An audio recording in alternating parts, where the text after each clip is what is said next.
Los meristemos son células que mantienen su capacidad de división. De esta forma van a permitir que la planta crezca. Entonces, estos meristemos, que entonces son células que mantienen su capacidad de división, pueden ser de diferentes tipos y vamos a tenerlos. Las plantas generalmente crecen en los extremos y crecen en el grosor. Entonces, vamos a tener los meristemos apicales. Estos son en la punta y en la raíz. Entonces, permiten que haya un alargamiento. Y va a haber los intercalares, que son en las partes del tallo, también puede haber meristemos y van a ir creciendo estas plantas, ¿sí? Entonces, vamos a tener meristemos apicales e intercalares cuando hay un crecimiento primario. Cuando hay un crecimiento secundario o crecimiento en grosor, vamos a encontrar el cámbium vascular y el cámbium suberoso o felógeno. Entonces, el cámbium vascular va a permitir que se desarrolle en grosor estos arbustos o árboles, y el cámbium suberoso va a permitir que se forme la peridermis, ¿sí? Entonces, esta peridermis va a estar en lugar de la epidermis. Y nosotros, con estos meristemos de crecimiento, vamos a tener que los tejidos se van a organizar en sistemas. Y estos sistemas van a ser el dérmico o de protección, el fundamental y el vascular o de conducción. El dérmico o de protección va a estar formado por epidermis y por la peridermis. El fundamental por parénquima, colénquima y esclerénquima.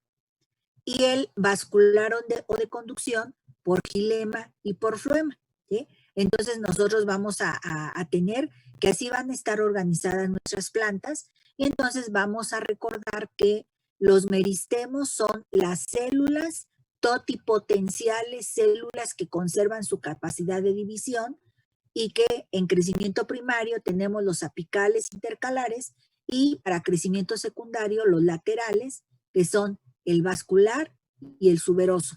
El vascular nos va a dar origen a xilema y floema secundario, y el suberoso o felógeno a la peridermis, ¿sí?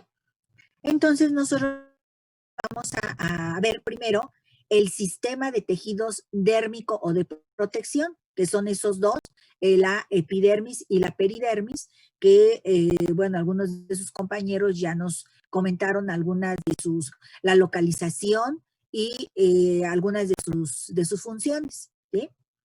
Entonces nosotros vamos a tener que la epidermis va a ser pues ese tejido que está recubriendo toda la parte externa de la planta. Entonces aquí vamos a tener que, así como nosotros tenemos la piel, las plantas tienen su epidermis. Y entonces ese tejido externo que cubre todas las partes de la planta, pues va a ser la epidermis. Las funciones, como bien mencionaba alguno de sus compañeros, va a ser la protección. ¿Protección de qué? Va a ser la protección del ambiente, del sol, de la resequedad, de la falta de humedad. Entonces va a proteger incluso de la entrada de organismos, va a protegerla ahí de los herbívoros que se la quieren comer, la transpiración que le permite ese intercambio de gases mediante las estructuras especializadas, el almacenamiento de sustancias que se pueden tener también en la epidermis, la secreción de sustancias que también vamos a poder ver, por ejemplo, en los limones, en los cítricos en general, vamos a encontrar unas glándulas que van a estar produciendo ciertas sustancias, que es como cuando pelamos el limón o la naranja, pues nos sueltan todo ese aceitito. Bueno, pues vamos a tener esas secreciones, van a absorber ciertas sustancias, como puede ser agua, como pueden ser algunas sustancias que están en su superficie. Entonces va a ser una epidermis dinámica la que tengamos, ¿sí? Y entonces nosotros vamos a ver que en las plantas vamos a encontrar que las encontramos separadas por el número de capas que tienen. Hay algunas epidermis que tienen una sola capita de células. Entonces decimos que es monoestratificada. Y hay otras epidermis que tienen varios tipos, varias capas de células, y entonces decimos que es pluriestratificada. Entonces, por número de capas celulares van a ser monoestratificadas y pluriestratificadas.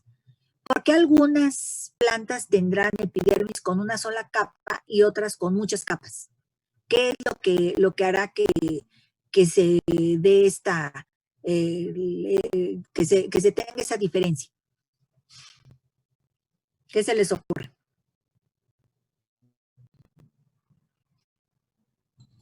Puede ser el ambiente en el que están, a lo mejor, y una no necesita tanta protección como la otra.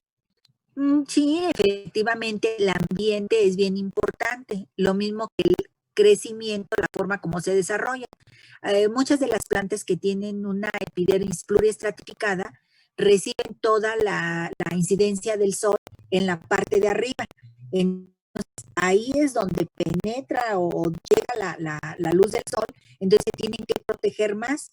Es como cuando nosotros cuando salimos al sol y nos ponemos el bloqueador, bueno, pues ellas nos pueden poner bloqueador, entonces son varias capas, mientras que las que son monoestratificadas son hojas que crecen así. La mitad del día incide el sol aquí y la otra mitad del otro lado. Entonces no necesitan tanta protección como aquellas que todo el día tienen esta posición sus hojitas y entonces todo el día están recibiendo la incidencia del sol así, ¿sí? Entonces por eso nosotros vamos a ver una hoja de una monocotiledonia, que es una hoja que está así como vertical, y entonces vamos a ver que la luz solar le va a dar en la mañana de un lado y en la tarde del otro lado. Entonces tiene una epidermis monoestratificada, mientras que vamos a ver el ejemplo de una epidermis de hule, que este árbol tiene sus hojas así, y entonces toda la incidencia del sol va a ser en la parte superior. De ahí que alguno de ustedes conoce el hule, ese árbol, incluso crece un árbol grandotote, que a veces tabota las banquetas, y sus hojas de la parte superior son muy brillantes. La parte de abajo es como más opaca, porque en la parte de arriba, bueno, pues tiene más protección, ¿no? Entonces, bueno, ahí vamos a ver al rato un ejemplo de monoestratificada y pluriestratificada.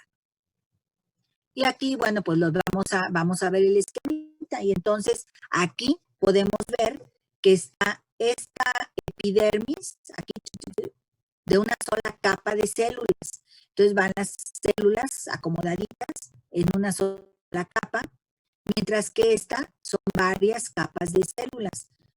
Monoestratificada, pluriestratificada.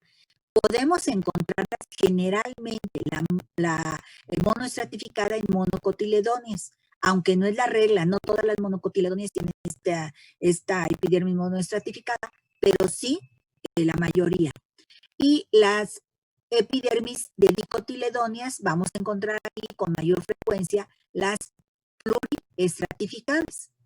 ¿Se acuerdan que hablábamos de esta partecita de aquí donde está el cristal? Este cristal, que es un cistolito, ¿de qué sustancia está formada? Carbonato de calcio. Carbonato de calcio. Y la célula, esta célula que está en la epidermis, es una célula especial y es el litocisto. ¿Se acuerdan? Entonces, epidermis pluriestratificada, epidermis monoestratificada. Esta es de una gramínea, de un pasto, y esta es del hule, la hoja típica de hule. Entonces, aquí, si se fijan en la parte más externa del epidermis, se ve una capita aquí delgadita, aquí. Esta es la que se conoce como cutícula, y esta va a estar formada por sustancias grasas, y esta principalmente la cutina, la que forma la cutícula, es una sustancia grasa. Es brillante. Por ejemplo, en el caso de la manzana, es eso que hace que cuando uno la lava, la limpia bien, se ven hasta brillosas, porque tienen una cutícula grasosa, ¿sí? Entonces, esa cutícula va a proteger a la fruta, que hasta para morder, cuando uno la lava, a ver como que se escurre la agüita y todo, porque es una cubierta grasosita lo que se tiene, ¿sí? Okay. Y las células que van a estar formando a la epidermis son de diferente tipo. Aquí vamos a tener las células epidérmicas.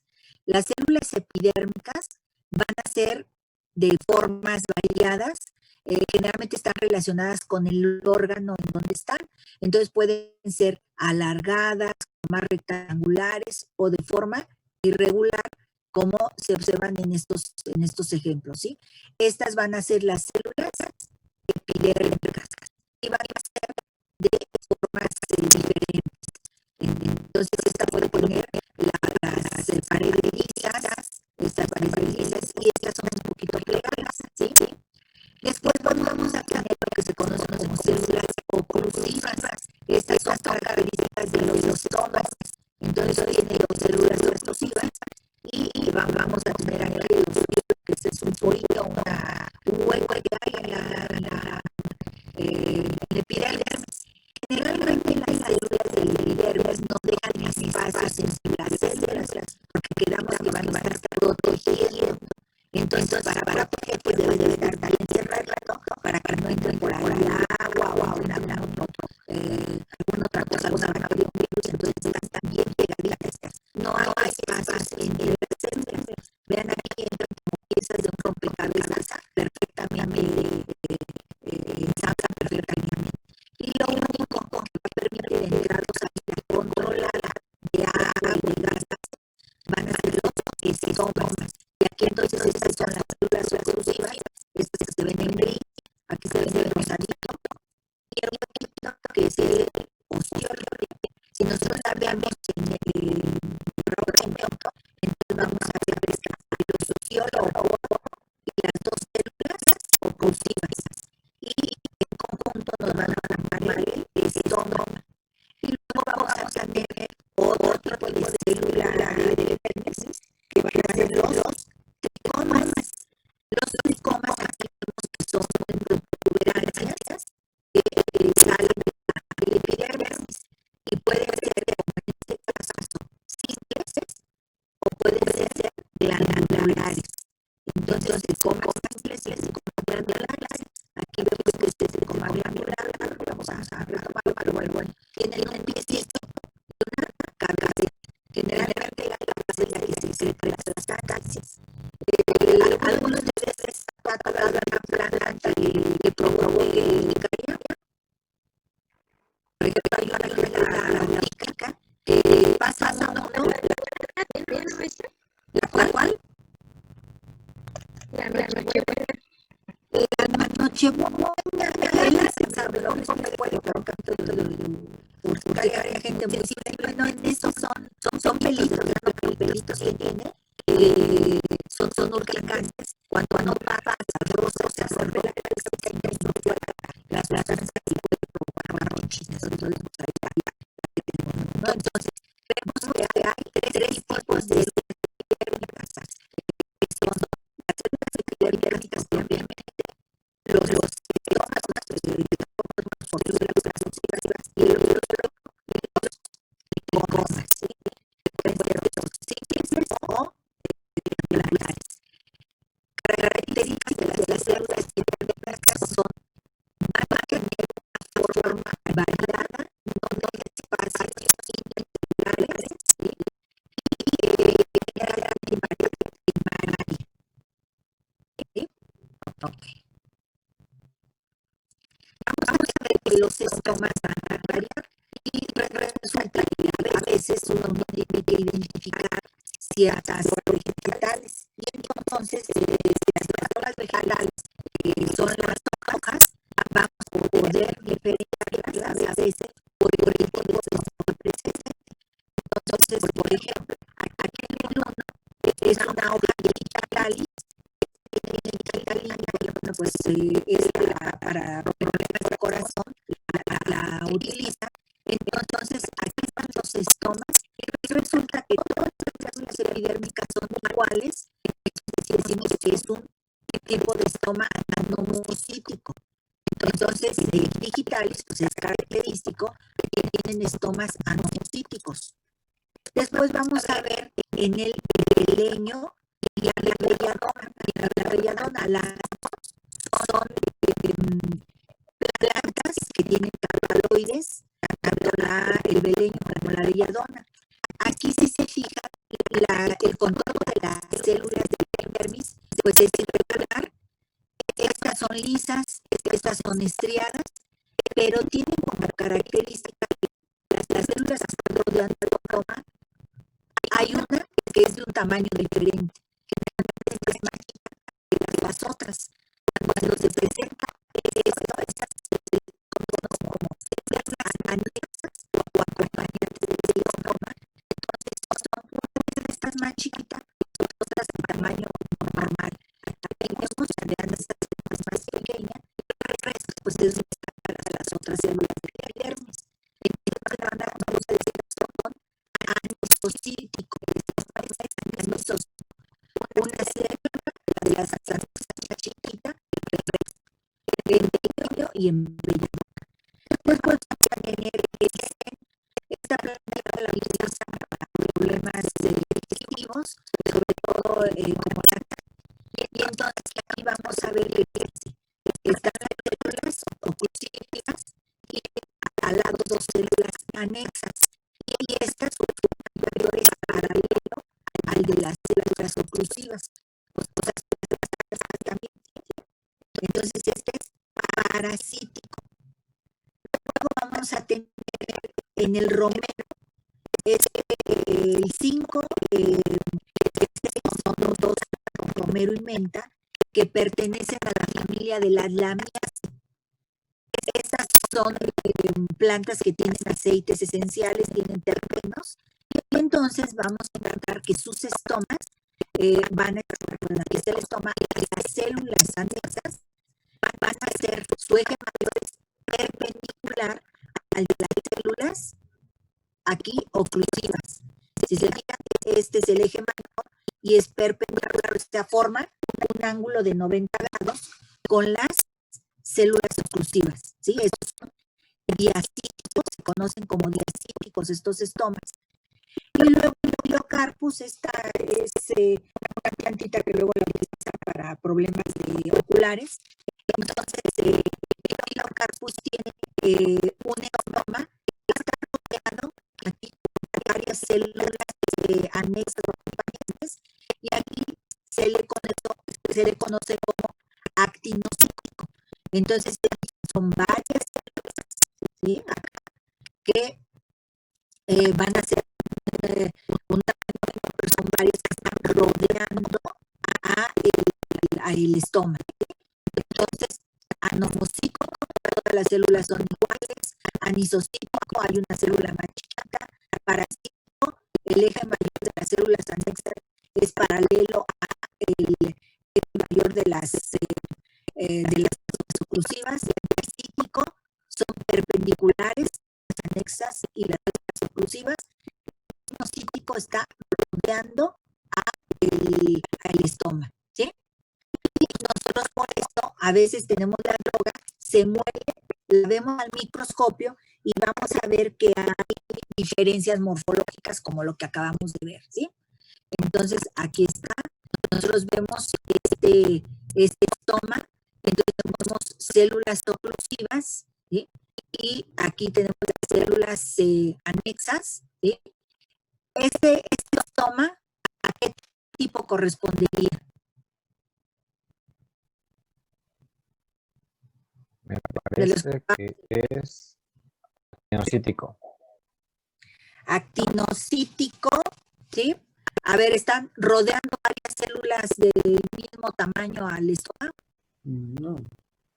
Podría No, ser ¿verdad? parasítico. Parasítico, es más hacia parasítico porque vean, son células que están como aquí parejitas de las oclusivas, ¿no? Entonces, bueno, aquí lo tenemos. Aquí vamos a ver que el estómago va a tener un ostiolo, este huequito, por ahí van a entrar los gases.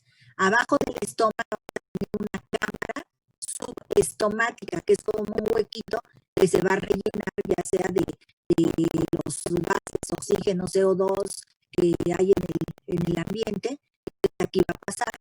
Estas son las células oclusivas, estas de perfil, y estas son las células del epidermis, aquí las vamos a tener, ¿no? Entonces, este es un corte, este sería desde el punto de vista superficial, y este es un corte transversal de la hoja. Esto es de la parte gordita. Ustedes en tiempo normal, de la planta con la que van a trabajar, de la planta problema, hacen cortes de su epidermis, de la hoja. Es un corte complicado porque tienen que hacer el corte transversal, o sea, de lo gordito de la hoja, y a la hora de ponerlo en el portaobjetos, debe de caer acostadito para que ustedes alcancen a ver esto. Estos generalmente se logran con microtomo, que es el aparato que se emplea para hacer cortes de unas pocas micras y que se vean así de bien definidas las células. Fíjense, aquí se tiene, bueno, además de tener el núcleo, aquí tienen su nucleocito y se le ven algunas estructuras, pero además vean cómo la pared primaria no deja espacios entre células, ¿sí? Entonces están bien ensambladas esas células. Ok. Ahora vamos a ver que los estomas, entonces, van a abrirse o cerrarse cuando están más gorditas, o sea, más turgentes las células oclusivas o menos turgentes. Entonces, eso va a hacer que abra, este es el estoma. Entonces, van a abrir más o van a cerrarse, dependiendo de la turgencia. Y esto, pues, va a estar en función del agua que hay alrededor. Entonces, en este caso, el estómago va a estar abierto cuando recibe agua de las células de alrededor. Y aquí los gases entran o salen por ese ostiolo. Generalmente la posición de los estomas va a ser en la parte inferior, que es la parte que está más protegida.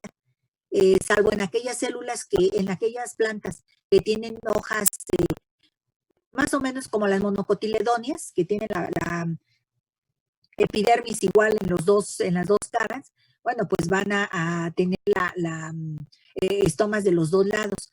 Pero en las dicotiledóneas, en buena parte de las dicotiledóneas, los estomas están en la parte de abajo de la hoja porque es lo que está más protegido, ¿sí? Entonces los estomas se van a cerrar cuando las células adyacentes van a absorber agua de las oclusivas. Y entonces pues los gases no entran o salen del ostiolo. ¿Qué creen ustedes que haga que el agua entre o salga de las células oclusivas? ¿Qué podría ser? ¿Se acuerdan? Ustedes ya llevaron, o están llevando, ya no me acuerdo, fisicoquímica. ¿Qué es introducción a la fisicoquímica? ¿O qué ven ustedes? Ahí siempre se me olvida la ¿Puede repetir la pregunta, maestra?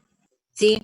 ¿Ustedes ya llevaron fisicoquímica o introducción a la fisicoquímica o rudimentos? Estamos viendo tópicos selectos. ¿Están viéndola ahorita? La pregunta. Bueno, ¿qué hace que entre o salga agua de las células oclusivas? ¿Qué creen ustedes que haga? La presión osmótica. La presión osmótica. Entonces nosotros vamos a ver ahí que es importante la concentración que se tenga. Bueno, al ratito me acuerdo porque una de las preguntas que ustedes hacían, pero bueno, la presión osmótica. Entonces nosotros vamos a ver que dependiendo de la cantidad de sales que haya, entonces vamos a ver que entra o sale agua de esas células oclusivas. Entonces va a abrir o cerrar las células oclusivas. Entonces, cuando la concentración aquí es mayor, bueno, va a jalar agüita, entonces va a ponerse toda gordita la célula, se va a hinchar y va a dejar abierto. Cuando no, más bien va a salir agua, cuando hay mayor concentración aquí sale, y entonces eso hace que estas se desinflen, salga el agua, y entonces se cierra el estómago, ¿sí? Aquí tenemos esto. Entonces vamos a ver que este mecanismo de apertura y cierre de los estomas, entonces va a provocar ese cambio de la turgencia y estos van a estar en función del potasio. Entonces aquí la luz va a activar que entre más potasio en las células. Entonces entra ese potasio a la célula y esto va a hacer que va a captar el agua que está alrededor, va a entrar para tratar de que las concentraciones sean iguales y entonces va a hinchar las células y va a dejar abierto el estómago, ¿sí? Y entonces ahí pues vamos a ver que permite esa entrada de gases y de agua. Entonces aquí vamos a tener que está bien concentradito, mete todo el agua y por eso se abre.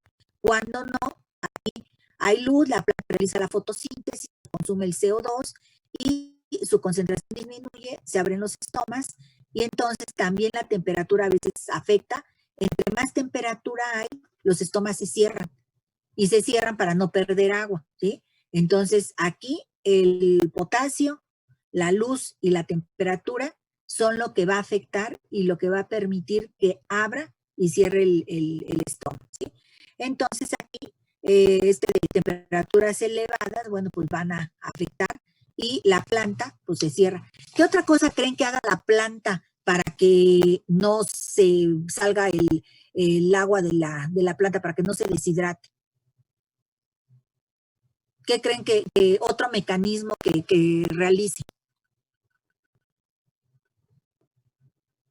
¿No han oído ustedes de que luego por ejemplo, las cactáceas, pues viven en lugares donde hay una incidencia de luz y de calor muy, muy grande? Y entonces, pues tienen que adaptarse a ese ambiente. Entonces, por un lado, van a tener, ¿se acuerdan? Hace un ratito que les decía, ¿cuál es la capa que está en el exterior de las células epidérmicas? La que es brillante, como en las manzanas y eso. Cutícula. La cutícula, entonces, hace cutículas más gruesas, más resistentes. Entonces, por un lado. Y por el otro, los estomas van a estar más profundos, no van a estar tan superficiales para evitar esa desecación, ¿sí? Entonces, bueno, son adaptaciones. Entonces, ya vimos esta concentración de potasio, la concentración de CO2 y la luz y la temperatura son lo que va a afectar para que abra o cierre el estómago, ¿sí? Entonces, entra más potasio, jala más agua, se abre el estómago, ¿sí? Si hay, y esto, bueno, pues vamos a ver que se va a activar y ocurre. Muchas veces esto ocurre en las noches, que es cuando hay, así luego guarda toda esa energía las estructuras verdes o donde hay estomas guardan esa energía y entonces es en la noche cuando abren los estomas. En el día no tanto, ¿por qué? Porque se pierde más agua, ¿sí? Pero tienen la capacidad de concentrar, de guardar esa energía y además de guardar ese potasio para que se puedan abrir los estomas, ¿sí? Ok. Y entonces nosotros vamos a ver que les mencionaba que otras de las células que podemos encontrar en la epidermis son los tricomas o pelos. Entonces, estos tricomas son extensiones de la epidermis que tienen una forma, una estructura y función diferentes y los vamos a encontrar que se localizan en todas las partes de la planta, ¿sí? Entonces, pueden mantenerse durante toda la vida de la planta o bien caerse.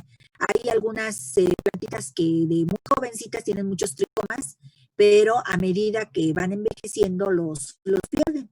Entonces, estos tienen su pared de celulosa y una cutícula delgada que lo está cubriendo. Algunos van a tener celulosa y la cutícula delgada, algunos otros incluso pueden tener sílice en su superficie y esto hace que sean más rígidos y que se rompan con más facilidad, ¿sí? Y luego inyectan ciertas sustancias. Entonces, los tricomas, ¿qué hará que sean más persistentes o menos persistentes? ¿Sí entendemos que es persistente? No, profesora. Que se mantengan más tiempo o que se caigan. Cuando decimos que son persistentes es porque se mantienen durante más tiempo, y cuando es de vida corta es que a los pocos días de que crece la planta se le caen los pelitos, ¿sí? Entonces, ¿qué creen que haga eso? Que puedan durar más o que puedan durar menos.